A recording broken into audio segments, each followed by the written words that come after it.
নমস্কার বন্ধুরা, যদি চ্যানেলে তোমাদের স্বাগত। তো আজকে বানাবো বরের আবদারের জন্য মাংস ভাজা, একদম কষা কষা করে। তো প্রথম থেকে শেষ অবধি দেখতে থাকুন। ভিডিওটা ভালো লাগলে অবশ্যই একটা লাইক, শেয়ার এবং কমেন্ট করে জানাবেন কেমন হয়েছে। তো প্রথমে আমি দিয়ে দিলাম কড়াইয়ে সর্ষের তেল, আর দিয়ে দিচ্ছি দুটো মাঝারি সাইজের পেঁয়াজ কুচি।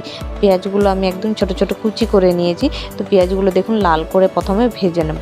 যেহেতু ভাজা করছি তো ওই জন্য ছোটো ছোটো করে কেটে নিয়েছি চিকেনগুলোকে।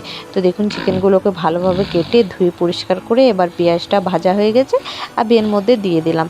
বেশ খানিকক্ষণ ধরে ভেজে নেওয়ার পর আমি এর মধ্যে আদা রসুন আর কাঁচা লঙ্কা বাটা দিয়ে দিলাম। তো এবার কাঁচা গন্ধটা যতক্ষণ না বেরিয়ে যায় ততক্ষণ আমি এটা খুব ভালোভাবে ভাজবো। তো আমি তার মধ্যে দিয়ে দিলাম 1 চামচ হলুদ গুঁড়ো, 1 চামচ জিরের গুঁড়ো। তারপর দেখুন আমি মিডিয়াম ফ্লেম করে এটা করছি, কিন্তু তো এখানে বিশেষ কোনো জলের প্রয়োজন আমার পড়েনি। তো আমি এখানে স্বাদ মতো নুন দিয়ে দিলাম। এবার খুব ভালোভাবে আমি এটাকে কষিয়ে নেব।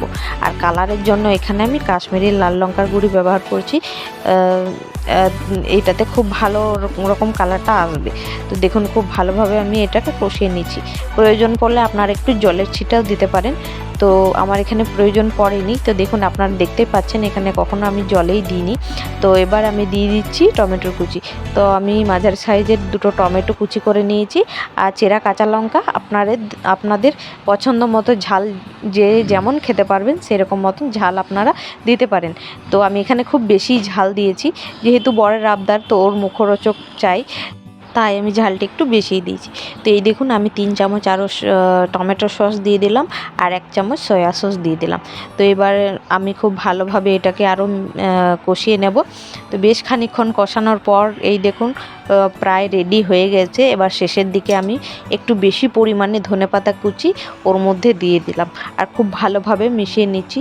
তো যেহেতু চিকেনের পিসগুলো ছোট ছোট করেছিলাম, তো কষতে কষতে সেদ্ধ হয়ে গেছে। তাও কিছুক্ষণে 2 মিনিটের জন্য আমি এটা ঢাকা দিয়ে দিলাম। তো দেখুন কত সুন্দর শুকনো শুকনো একদম হয়ে গেছে ভাজাটা। এবার আমি গ্যাসটা বন্ধ করে দেবো। এবার গ্যাসটা বন্ধ করে আমি প্লেটের মধ্যে বরের কাছে নিয়ে যাই, দেখি ওর রিয়াকশানটা কেমন হয়। তো বন্ধুরা আমি এটা প্লেটের মধ্যে সাজিয়ে দেখাই কেমন হয়েছে। তো এই দেখুন বন্ধুরা কেমন হয়েছে ভাজাটা, আপনারা দেখেই নিশ্চয়ই বুঝতে পারছেন। দেখেই একদম লোভনীয় লাগছে। আবার আমার বরকে দিয়ে তো খুবই খুশি। তো আজকের মতো ভিডিওটা এখানেই বন্ধ করছি। সবাই ভালো থাকুন, সুস্থ থাকুন, এবং ভিডিওটা পছন্দ লাগলে অবশ্যই একটা লাইক, শেয়ার এবং কমেন্ট করে অবশ্যই জানাবেন যে কেমন হয়েছে। তো আজকের মতো সবাই ভালো থেকো, টাটা।